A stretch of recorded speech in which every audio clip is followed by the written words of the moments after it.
Salam hər kəsə. Bugün asan və dadlı portağallı cheesecake hazırladım.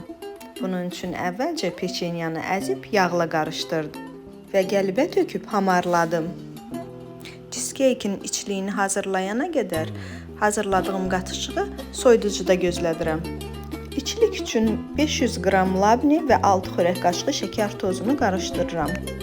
Üzərinə 200 ml qaymaq və 2 xörək qaşığı nişasta əlavə edirik. Daha sonra yumurtaları tək-tək qatıb qarışdırırıq. 1 paket vanil və 1 çay qaşığı portağal qabığı rəndəsi əlavə edirik.